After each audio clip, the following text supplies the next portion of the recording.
Oh, Greetings from Storybrooke. I'm Bill Meeks. and I'm Anne-Marie DeSimone. And this is the festival. I wish to go to the festival, the festival, the festival, to dance before the prince. Ha, ha, ha, ha. Do-do-do-do-do.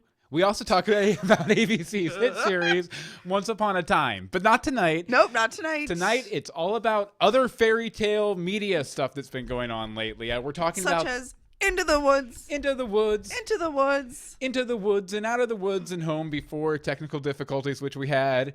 And we're also talking about ABC's Galavant. Galavant. But it's great to see you guys. First episode of the new year. Happy 2015. Happy 2015, Cheers for to sure. y'all. And before we get started talking with the main discussion topics, Galavant. Galavant. I've been saying it Which weird. is, on now. all the time. Yeah, technically, we're recording this Sunday night. It's airing right now. We're good. Your Facebook's like, I started a live stream at YouTube. I did. But anyway, we have, I wanted to point out our wonderful Rumpelstiltskin cutout that Jasmine sent us a couple weeks ago. We showed it off on the Universe Box planning session, but I wanted to show it off on Greetings too. So there it is. And it's wearing my Beatles wig, a backstage pass from a Bare Naked Ladies concert, which you can't see because the monitor's blocking it. And a Pinocchio. And a little Pinocchio that I believe someone who sent us something new sent us a while back. But we'll talk about that in a couple minutes. But I guess we should get started talking about Galavant. Galavant first. Galavant. There's going to be a lot of singing this episode. There's going to be a lot of singing. Sorry. A lot of singing. Okay, hey, Anne-Marie, why don't you start us off with the rhyming episode summary? Rhyming episode summary. Go. Rhyming episodes. I want to go to the festival. To dance before the prince. Ha, ha, ha. No, we don't actually have a rhyming episode summary tonight, but I guess we'll get started with the main. What we did, and the third and fourth episodes are airing tonight, but we watched the first two episodes a couple times, actually. It's not going to be as in-depth of a discussion as usual, but I guess we'll start off like normal. Amory, what did you think of Galavant overall? Not really my cup of tea. Why is that? Maybe I'm just not in the mood for it at this moment because there's been so much like serious shenanigans going on and all that. But I have to be in a certain mood for this kind of humor. Drunk? Sometimes, frequently, yes, with pizza. And I'm not there. So maybe that was the problem. Maybe I just needed to drink more when watching it. I mean, it's catchy. It's catchy. We may have just covered my 2 points, but yeah. But I can see why people are enjoying it. I enjoyed a lot of aspects of it. I didn't think it added up to something that I'm super excited about yet. But I mean, there were things I liked about it and things I didn't. I guess I'll start off with my main. The thing I noticed about it, the strongest thing I found in the show, and sorry if I sound a little flustered, I just had some really terrible troubles with the technical was side. Not so nice, but let's not talk about it, otherwise it'll come back. Let's let it go. Let it go. Let it go. Let it go. This is going to be the bad musical edition of Greetings from Storybrooke. Sorry, y'all. No, but something I noticed about this, and it's kind of counter to the way on once fairy tale characters are sort of portrayed and, just in general. But nobody has an honest relationship with another human being on this show ever, except for maybe Galavant and Galavant and his assistant. I forget the assistant's name. Assistant guy. But there's no honest relationship. It seems like every relationship more or less is based on lies. First off, the originating relationship between Galavant and his lady fair. Really, she wants power. She wasn't like in love with him. She seemed like she was. Like, I think I got the impression that she was more in love with his power. Well, yes, I see that because now. he was the big hero. He was Galavant. Galavant. But and also the king and Galavant's lady, again, I forget the character's name. I should have written it down. But their relationship is based on a lie too. She's basically just making a fool of him without him even realizing it. Like, did you notice that too? I was responding to something. I know that I was pulling you back. Oh, I'm here. Did I notice what? Did you notice that the lack of real relationships and how they were all crazy? What did you think of the dynamic with the king and his wife, the queen, and kind of her making a fool out of him and everything? It was. Because it was obvious she was. Well, I mean, it's even shown on screen. She was sleeping with the court jester and everything. But then, like, he goes to be like all manly and like take it over, and I don't know.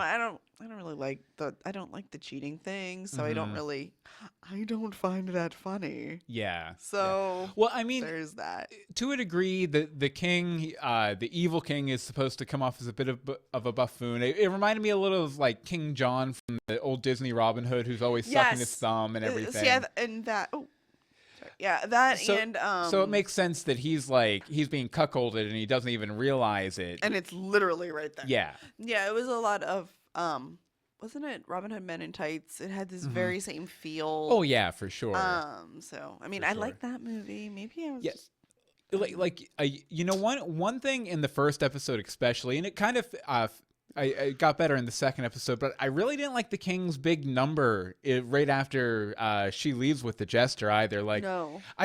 The actor's fine enough, and he's doing a decent job. He's playing the character as it should be played. Yeah, he's doing what he's supposed to. But I don't know. It just his big introductory number didn't really seem all that impressive to me, and it didn't seem like the rest of the cast in the show was like they're into in it. No, they're like, I'm getting paid. They were cogs in a machine, not artists on a stage, sort of thing. It felt like a little bit, but again, that improved the second episode. But yeah, no honest relationships really, and it like I said, it's an interesting counterpoint just because in most traditional tales like this, including Once Upon a Time, all the emotions, whether they're positive or negative, hate, jealousy, love, they all burn bright and true and honest. So it's kind of interesting to see this kind of world portrayed where nobody really is honest with any other characters. No, not at all. So, yeah.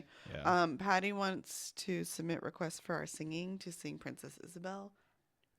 I forget. Remember what her song went like. Yeah. My name is Princess Isabel.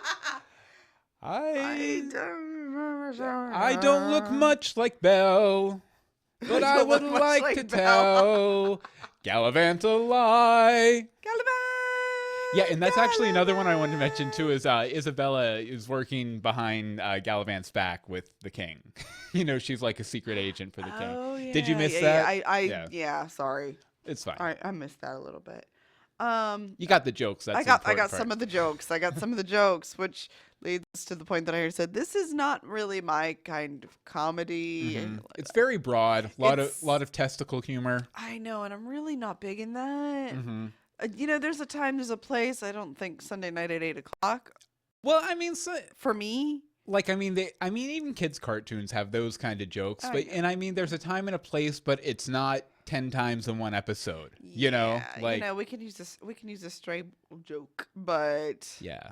There are the good one-liners. There were some funny ones. I can't think of them off the top of my head, but they were there. Yeah. But the music was catchy. I was humming it for the next 5 minutes until the next song came on. Especially that main theme. Galavant. Some of the humor I did really enjoy though was all of the the meta humor, kind of like the internal commentary on the format and everything. A couple items I wanted to point out was right after Isabella and Galavant and his assistant all set out on their journey, they're doing a song, and Galavant singing for a big majority of it, and then she just tries to And I better not tell him I'm working for the king. And then Galavant hears it, so it's kind of like she tries to sing her emotions, and then he hears it immediately. Because a lot of times in those scenes, people are singing things that no one else can somehow hear, or other characters shouldn't know at that point. And it was just funny to have him hear it. And I also really loved, like right at the end of that number, actually, he ends with a big long note like,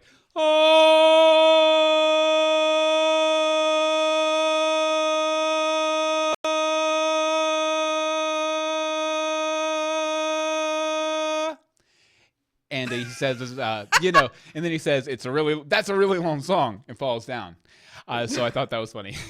I also kind of wanted to see how long I could hold that. I probably could have gone twice as long as that, but I figured it might be getting annoying. Yeah, no, not at all. No, and I also really loved the hateful love song in episode 2, where like you're putrid and like I love how you make me hate life and you're growing on me like mold. Yes, that was so weird. Yeah, and it was kind of like a duet with like the two different couples going back and forth. Yeah. And it was actually probably the most complex song out of the 2 episodes we watched, for sure. I don't know things like music. I just go, hey, that's catchy. Yeah. But you kind of enjoyed that episode. Okay, the second episode more too, right? Yes. The joust scene, maybe I just enjoyed it because it really, really reminded me of A Knight's Tale. Mm-hmm. With the whole practicing, and he's getting entered for this because they need him to be entered for it. Yes. A Knight's Tale, the first movie I ever went to see in the theater that put me to sleep. Really? I don't know. It just didn't grab me. It just didn't grab me. Well, Heath Ledger. I think it was like the modern day music kind of threw me off. Which apparently I typed Heath Ledger into the doc. Heath Ledger. That's actually his real name. Oh, Heath Ledger. It's ironic. Rest in peace, Heath.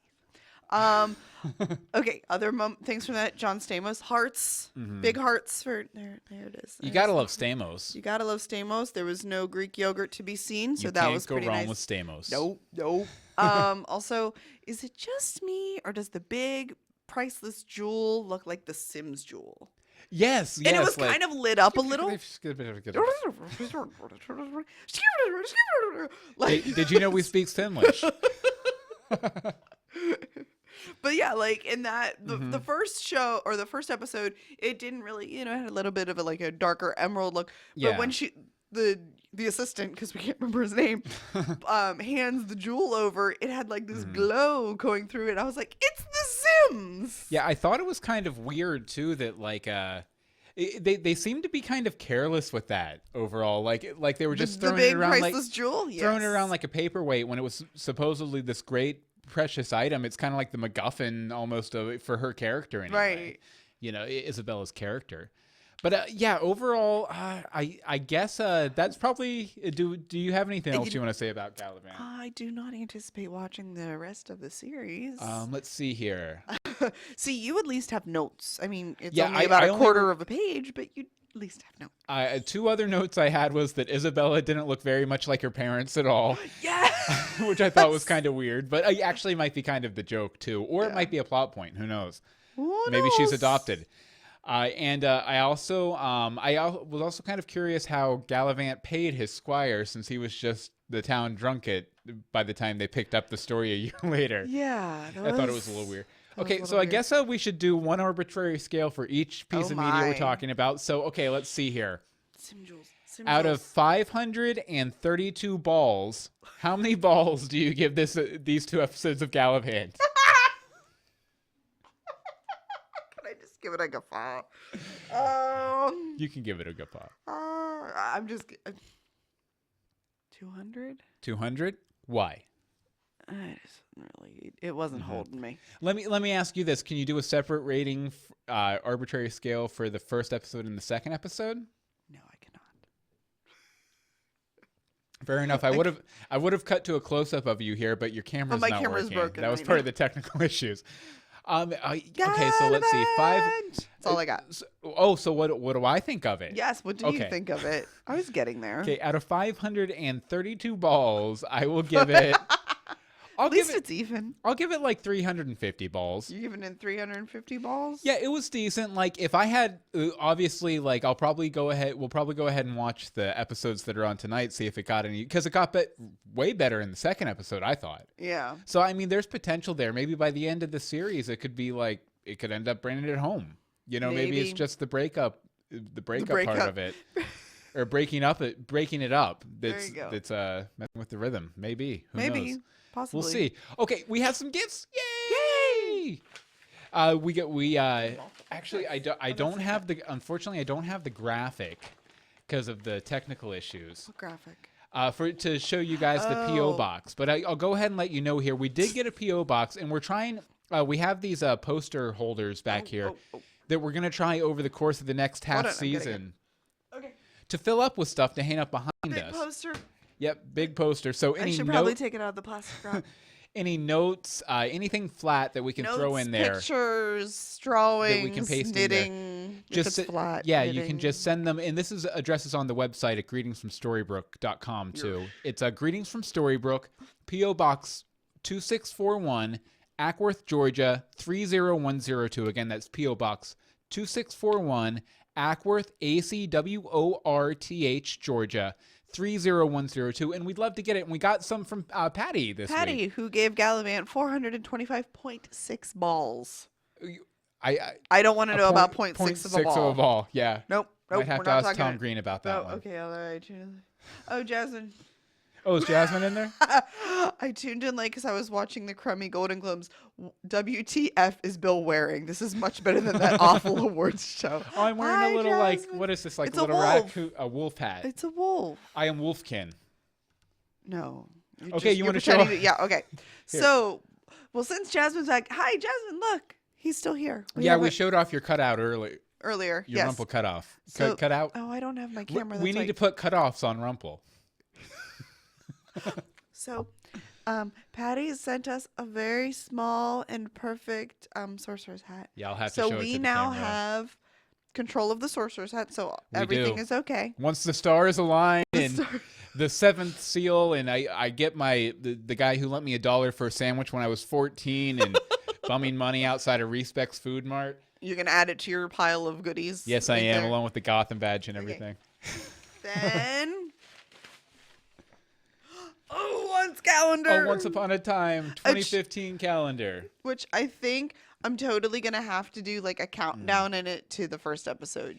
And we are going to, we're definitely going to hang it up back here along with the posters and stuff. But it'll be out. What was Patty's Actually, why don't you go ahead and read the note from Patty? Okay. Go ahead and read the note from Patty. Hold on, I'm getting the note. Getting the note. My next. They want us to be the host for the Golden Globes next year. I don't know if they'll. # Bill and Anne Marie for GG. Oh, GG. Okay.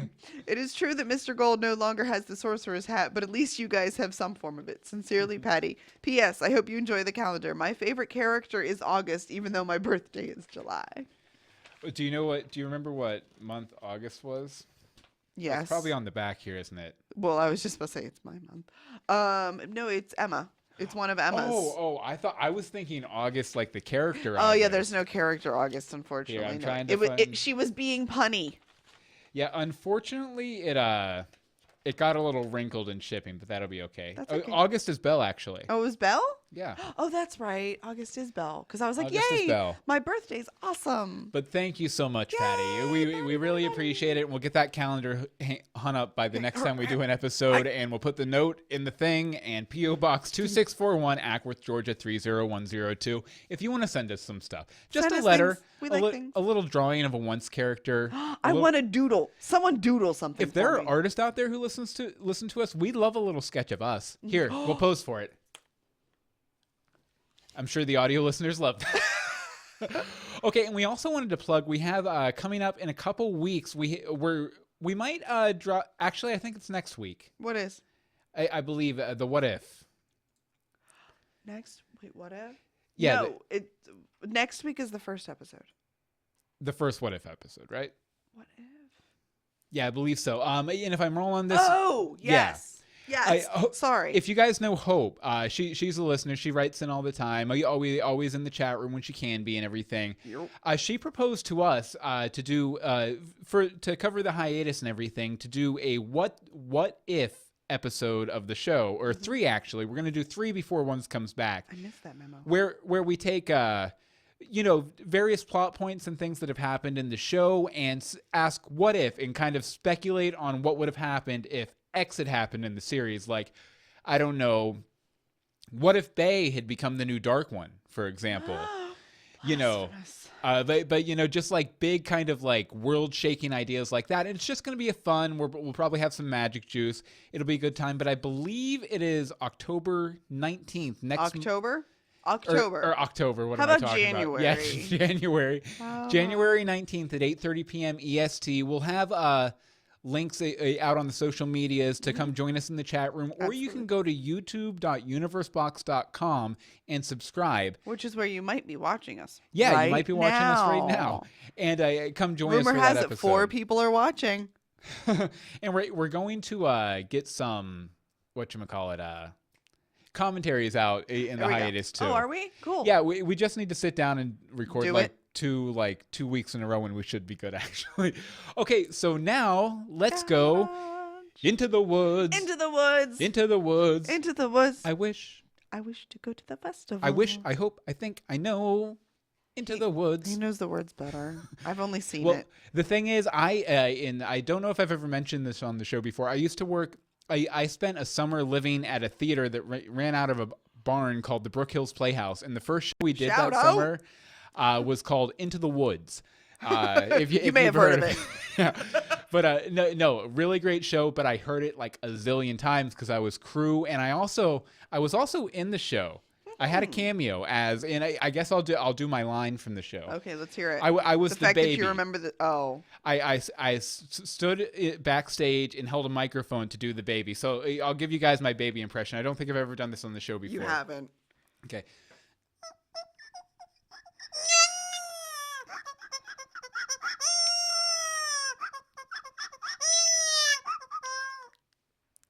And I would do that every night a few times when in the script it called for a baby. But so I have a special love for this show. He does have a special love for this show. Anne-Marie, what did you think of the movie overall? I liked it. Into the Woods isn't my favorite show. Mm-hmm. I don't know, when I saw it in high school, it just sort of was like, I was like, what's going on here? But it was a high school production. So there's that. And we did just go see this. Yeah, 2 months ago. Yeah, we saw a version of this at Kennesaw State. Kennesaw State. Yeah, and it was pretty good. I thought it was a really good stage version. Yeah. Yeah. But I mean, the movie was good too. I just, I don't know.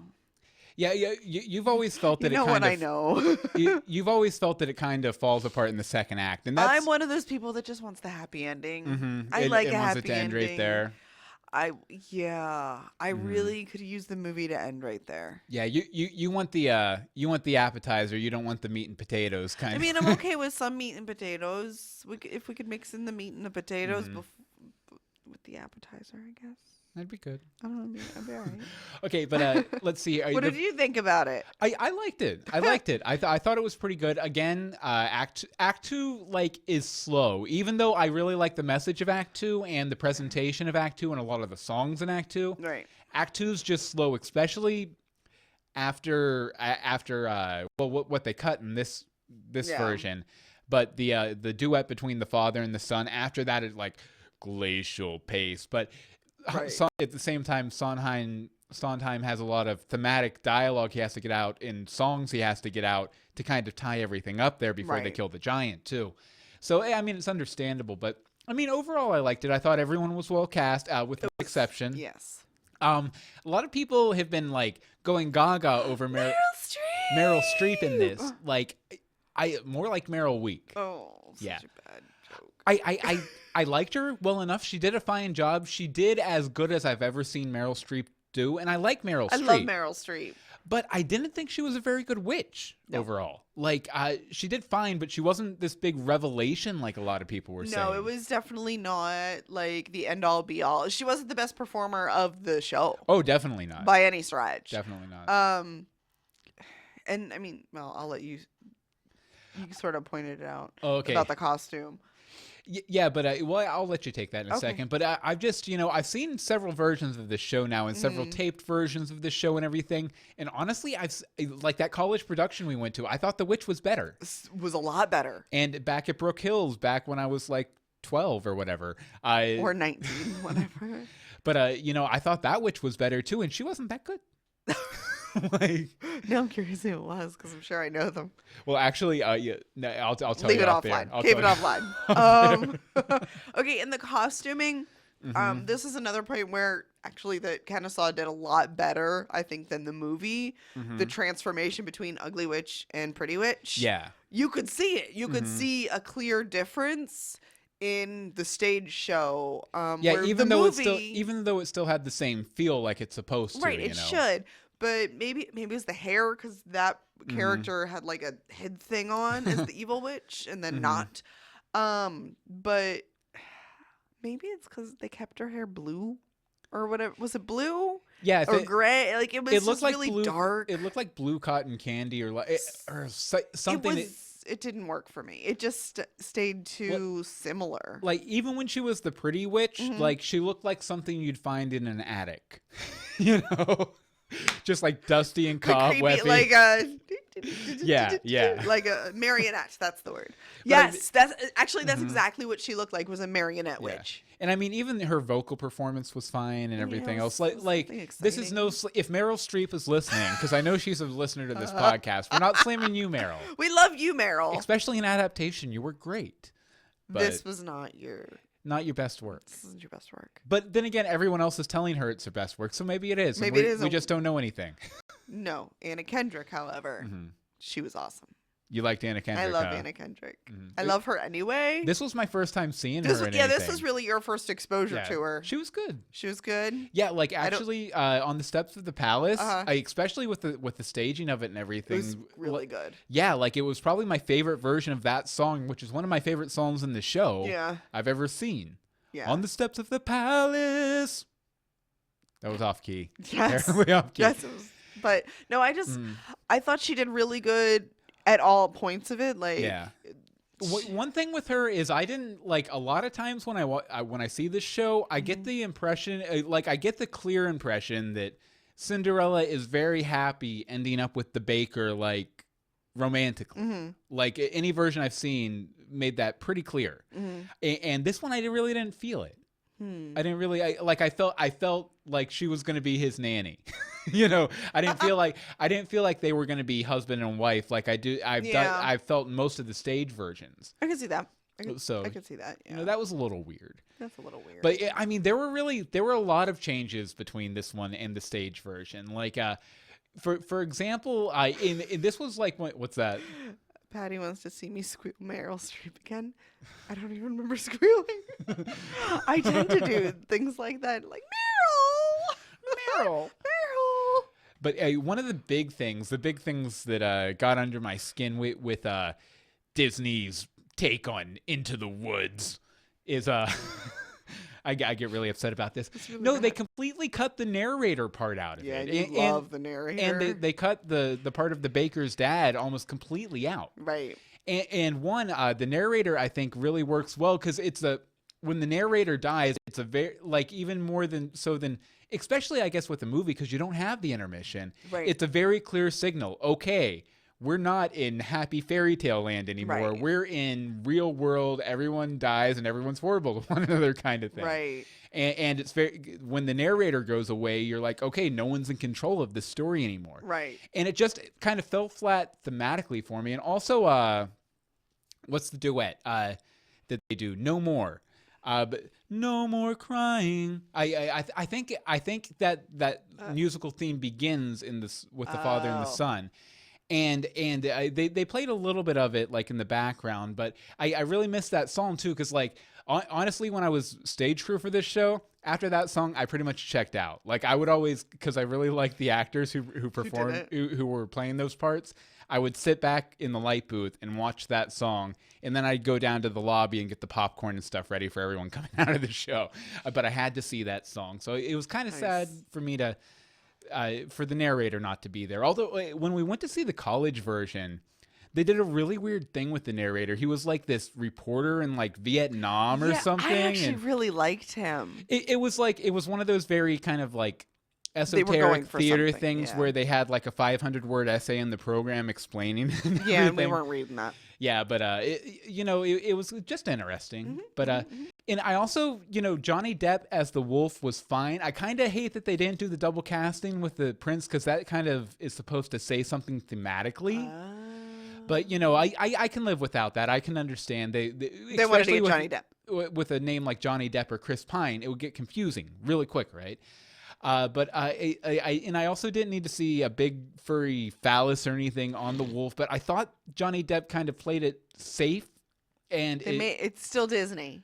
Well, I know, I'll get there. But sorry. No, I mean it felt pretty safe, and I know they had to do it because it's Disney, and the actress they have playing Red is like age appropriate, where usually it's someone who's at least 17 or 18. Yeah, she definitely was. In a stage, yeah, she was like legit like 14. 13 or 14, something like that. And so I can understand why they had to pull back on it a little bit, but not having the double casting and having to pull back that much on it, it's almost not worth being there, because it just seems bad. Mm-hmm. Like it just seems creepy, and that's it, where it's saying something in the show, and there's some implied like sexual aggression from the wolf in that scene in the stage play, which really comes back in a lot of Red's lyrics later on in the show, like I learned things. There are many that I never thought to explore. Nice. Or what is it? Nice doesn't mean good or something, all that kind of stuff. And it kind of falls flat because it's not as overt. And also the scene in Granny's house I thought was very weak, because they didn't show any of the devouring or anything. They didn't show any of the rescue, really. No. So it kind of just undercut it.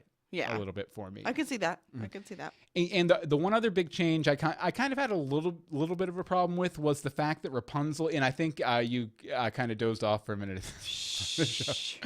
But that didn't happen. Rapunzel and her prince survive. They ride off into the sunset together, which always like the fact that the baker, there's this whole subplot where the baker has this sister out there that he doesn't know about. Right. Oh, so we didn't get. Yes, I fell asleep. Yeah, we didn't get to that. Well, the thing is, in the stage show, the baker never even finds out about it. Like, and that's kind of the point, that sometimes there are things that are very important in your life that just blow you by because you're too busy with other stuff. And the fact that Rapunzel rides off into the sunset and she's still out there means that eventually the baker could find her, which kind of undercuts that message that sometimes while you're concentrating on what's really important to you in the moment, you're going to miss out on the bigger, broader story that might have brought you even more happiness, sort of thing. Okay. So I kind of wish they had, killed her off, had the giantess step on her. But, overall, nothing too big, nothing earth-shattering. If I was Stephen Sondheim, I'd be okay having my name on this, more or less. Okay, so we already talked about mine a little bit, but one other thing that, thing that I could bring up is it weird that I wanted the blinding to be a little more severe? The blinding felt very gentle. No, it should be vicious. Yeah, it wasn't vicious. It didn't, in a movie you can get so close and do so much. Yeah, where in a stage play you just have to kind of imply it. Right, but it was more believable in that play. I felt like I could see it more, and we weren't close. Yeah. Like, we weren't in front couple rows. So I wish. Sorry. Go ahead. To go to the festival. I wish. Stop it. That song will not be out of my head for a month. Yeah, no, I wanted like the things like that, and well, I'm just gonna pull my other point up. That I really liked a lot of the minor characters. Like the wicked stepmother and stepsisters. Oh yeah, that was great. That was awesome. The lady from Just Shoot Me, wasn't it? No. It's not Just Shoot Me. I don't remember what show it was. No More Into the Woods? No, don't worry about what I'm typing. What is he doing over there? Oh, No More. Anyway, I thought they were awesome. I really, really enjoyed the foot cutting scene. Apparently, I just wanted gruesome in this. Yeah, because it felt a little more gruesome, even though they didn't really show. They didn't show it, but you could sense it more. What are you doing? I'm looking at lyrics. Stop looking at lyrics. Oh, go ahead. No more riddles. No more jest. No more curses you can't undo, left by fathers you never knew. No more quest. No more feelings. Time to shut the door. Just no more. Go ahead.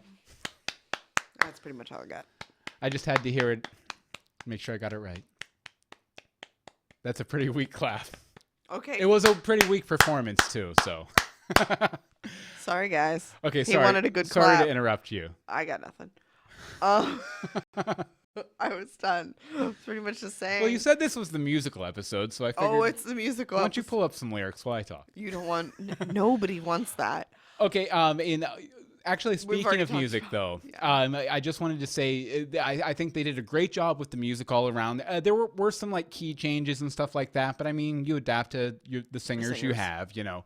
But everyone was very accurate, and their phrasing was very precise and strict and good, which is Sondheim. You have to be, because Sondheim is like these.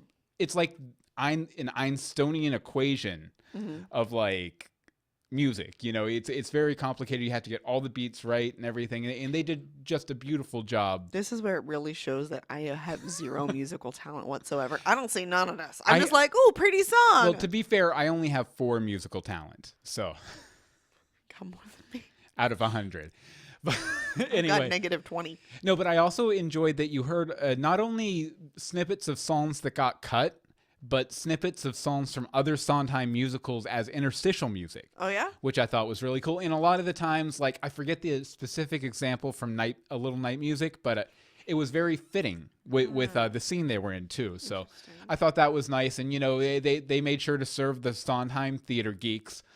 And let's see. I also...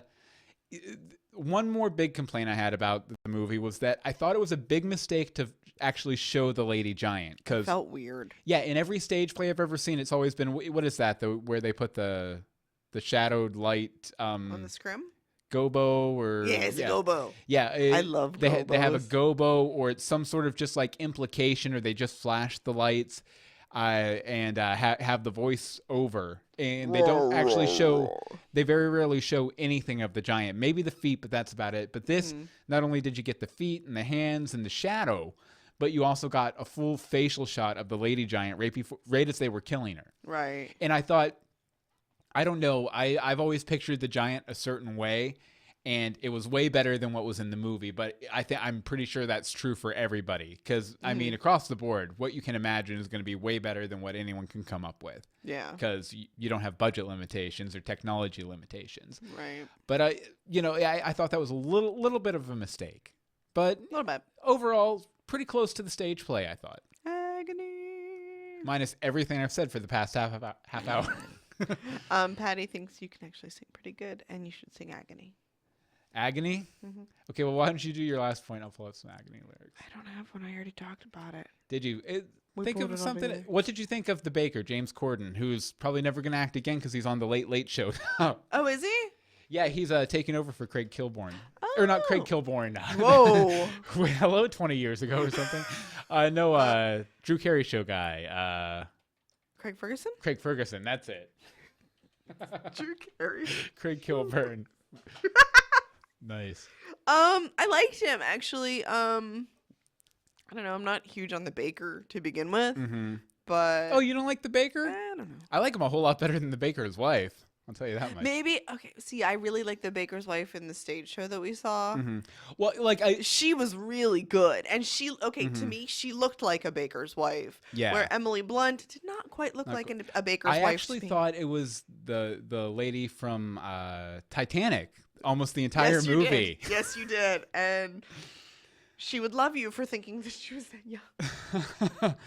There's like a 10-year age difference. See, well, like the baker's wife is always like next to the witch. It's the biggest female role in the show, and probably the most challenging role in the show for an actor or actress, really. But I've always kind of because like the thing is, the baker's wife, you can always appreciate her talent, but the way the character goes right at the end is kind of like. Yeah. But the baker, I think you can kind of root for the baker throughout. Well, yeah, you do. I mean, he's a little wishy-washy in the first act, but he comes around. Yeah. He rallies, you know. Did I abuse her, show her disdain? Why did she run from me? If I should lose her, how shall I regain that heart she has won from me? Agony beyond power of speech. When the one that you want is the only thing out of your reach. Okay, there you go, Patty. You're welcome. That's all I got. Okay. And I shouldn't have done that. Out of 17 cows as white as milk, how many cows as white as milk do you give the movie adaptation of Into the Woods? 13.5. Why? I really did like it. I love a musical. They make me happy. Can't it just end at the happy part?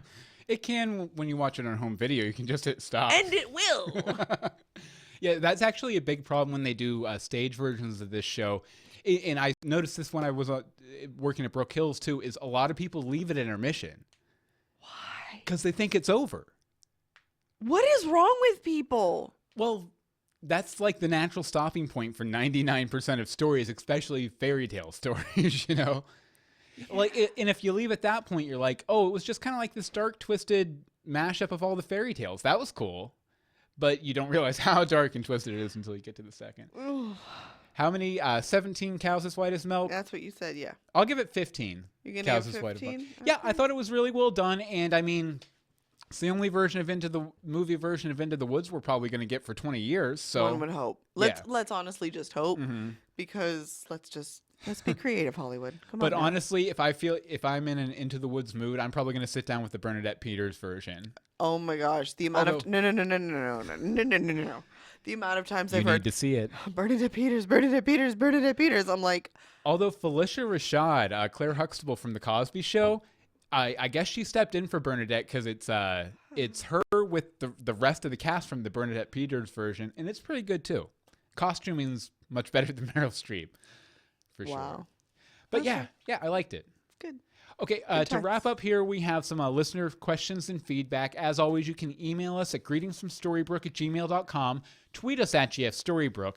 Facebook is facebook.com/greetingsfromstorybrooke, and the voicemail number is 424-274-2352. Also, if you want to, before we do the What If episode, I'll go ahead and just throw that episode out there. What if X character became the Dark One instead? Yes. Why don't you send us your ideas out for a What If on that, and we'll read those as feedback for the What If episode. Totally. But you want to go ahead and read our first letter, which is from Patty, who's in the chat room. I would just like to point out, yes, she said 15 cows as white as milk, and 15 out of 15 of Bill and Anne Marie sing for the episode as a whole. Thank you, Patty. You're ever so kind. Yes. And so we'll never get a musical episode of once, but at least we got one of greeting. Yay! You know this isn't the last one of greetings. We tend to sing too much. And the steps of the palace. That's why I picked that one for your wine tonight. Okay, Patty.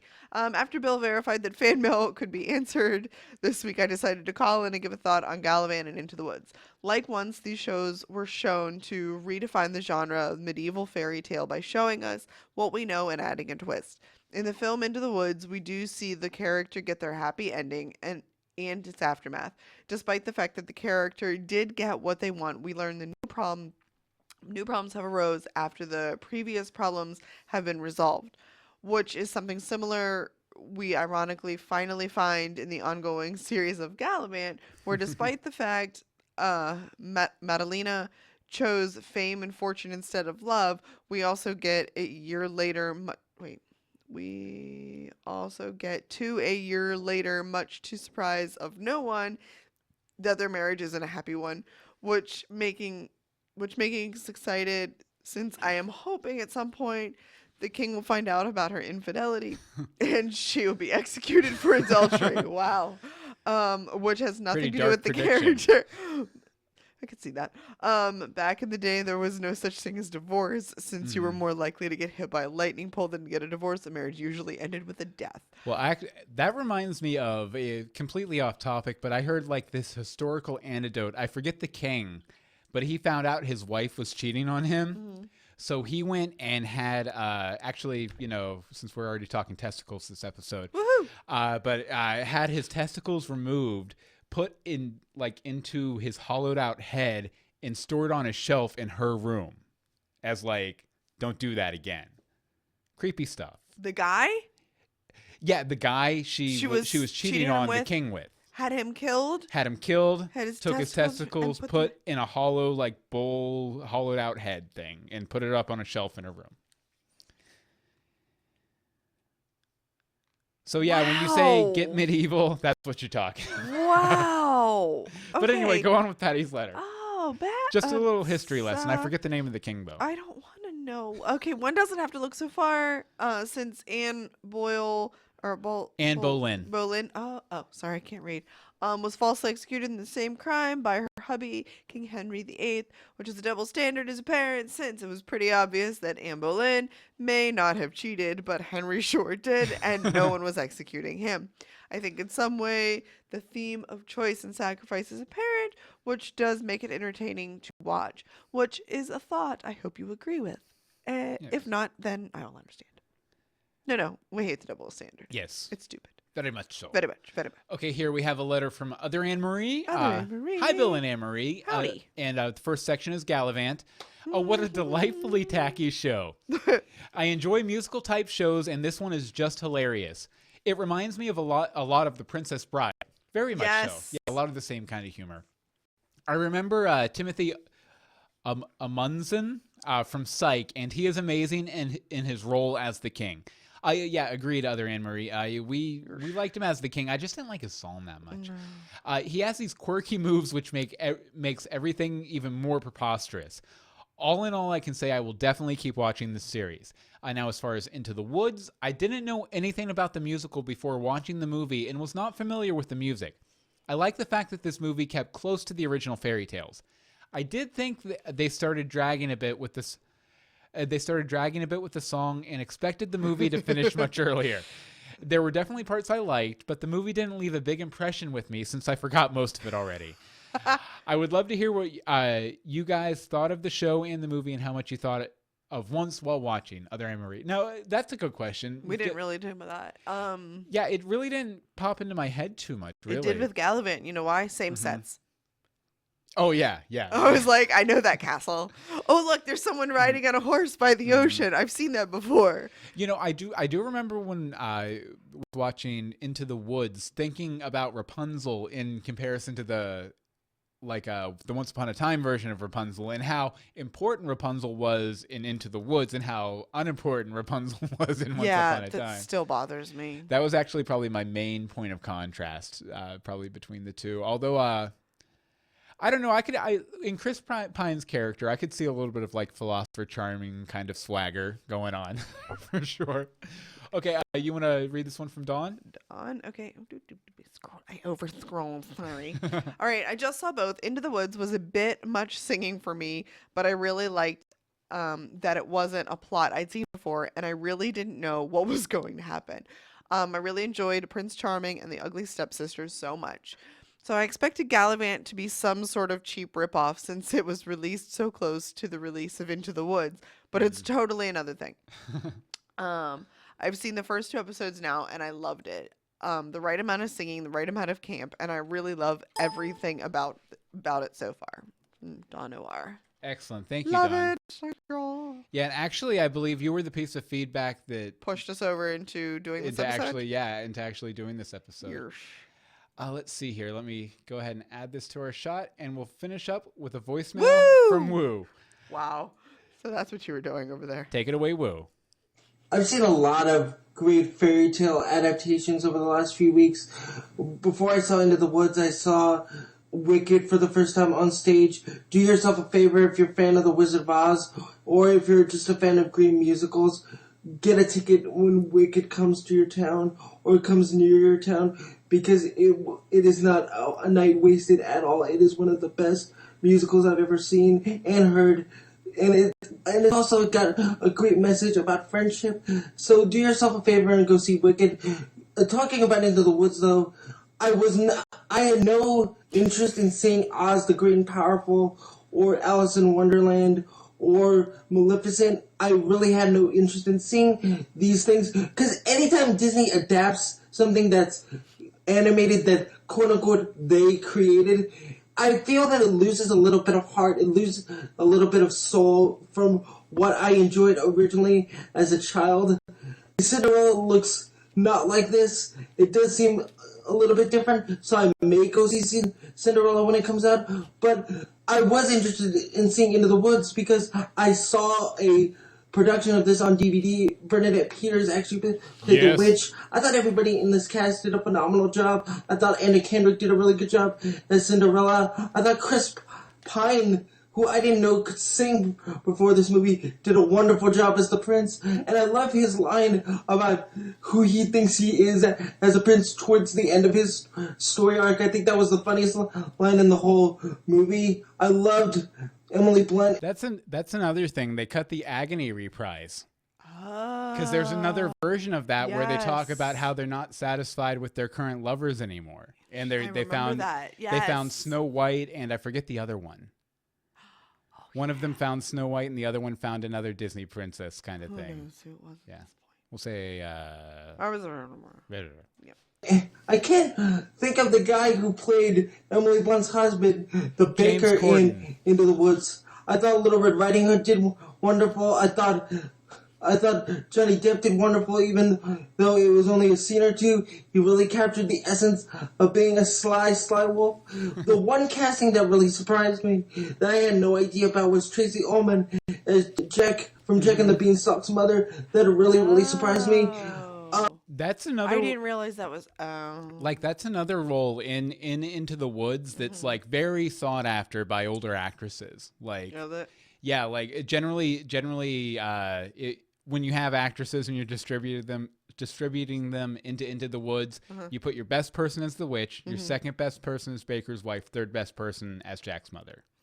Even though she's not in it that much. Yeah, like at all. She's really important because she has some of the strongest vocal parts in that first opening Into the Woods section. So, and, oh yeah, I forgot to mention, Jack was okay. Jack was not okay. He was okay, and I liked his solo enough, but I didn't think it was as kind of creepy as it needed to be. Sorry, we'll go back to Woo now. Back to Woo. Overall, I really enjoyed this musical. I'm trying to pick my words here very carefully because I don't want to offend anybody, because AMD and Meeks know as well as I know how passionate, some musical fans can be. Yes. With the exception of Les Miserables from 2013, Into the Woods was probably the best movie musical I've seen in the last 5 years. I really enjoyed it. Rob Marshall, who did I would agree with that, Will. Mars of Acacia, and of course Chicago, did a wonderful job finding people to orchestrate this music very, very well. It sounded fantastic. It was shot fantastic. I thought the casting for all the characters, especially Jack from Jack and the Beanstalk, who actually was the little kid in Les Miserables, did probably the best job of encapsulating all the emotions that character should convey. The only thing I could say negative, because I don't think you can be a critic without saying both positive and negative things. If you're an Into the Woods purist, which is a funny thing to say, you probably will not like this film because they do cut a lot of the meat of the second act out, and they do kind of rush the ending, I noticed. But at the same time, me trying to be as unbiased as possible, if I can find the words correctly, I think cutting out most of the meat of that second act actually makes the story flow better as a movie. I could be wrong. That's just my opinion. Sorry, my voice is a little messed up. I'm getting over a sinus infection. But I hope you guys have a great show, whatever show this happens to be on. And I'll talk to you guys later. See you later, Meeks and AMD. Bye-bye. It made it into episode 106, Woo, and thank you very much. I hope your sinus infection is better. You sent that, what? It didn't sound that bad. Well, like a few weeks ago, I think Woo sent that. So did he? Yeah, I think so. Or not a few weeks ago. I meant days. I meant a few days ago. Yeah. Greetings from Storybrooke at gmail.com. Twitter at GSStorybrooke. The Facebook is facebook.com/greetings from Storybrooke. And the voicemail number is 424-274-2352. And just remember for our What If episode coming up. Yes. What if X character, you pick the character, became the Dark One instead of Rumple? That's your prompt. So there's your task, folks. Pull out your creative writing belts, get it out. We'll read them all on the feedback show. Okay. What? Okay. Actually, we have a person that I don't know. Janita Smith. They found Snow White and Sleeping Beauty. Mm-hmm. And then Jasmine says January, ciao, ciao, ciao, ciao, ciao. February, ciao, ciao, ciao. Anyone? I'm not sure. I don't get the ciao, ciao. Where can people find you online? And by the way, I thank you, Jean Dieta, I think, Smith, for watching. Yes. It's always great to have new viewers. We like let us know how to pronounce your name. Especially new people to correct us. Yeah, exactly. And answer our questions immediately. You can find me on Twitter and actually Instagram too, at DeSimone, or follow my blog stuff at CCHC blog on Twitter. And my Twitter is at Bill Meeks. You can, I won't say the Google Plus anymore. Yeah. I'll say, the new Dog Boy episode is coming out here very shortly, and you can find more information about that at dogboyadventures.com. And you can follow both of us as we do our other projects. We have a new podcast coming out called Universe Box. Keep an eye on our social media for that. Mm-hmm. It's coming out. First episode's next week. And how is it already next and we do a week? podcast about the Fox TV series Gotham. You can find at legendsofgotham.com. Okay, well, I guess that's about it, and we'll see you next week for the big What If episode with Hope and Michael Lucero. We're excited. It'll be fun. I'm so excited. It'll be awesome. It's not just like a junk commentary episode. It's like an actual episode with me. Commentary? Wow. Until next time. Oh, it was the calendar we were showing off. Oh, sorry. Okay. Until next time. Greetings from Storybrooke. Into the woods. Into the woods. I want to go to the festival. And home before dark. Lunch. Lunch? Ooh. Lunch? Lunch, please. Thanks, guys. Thank you. Bye.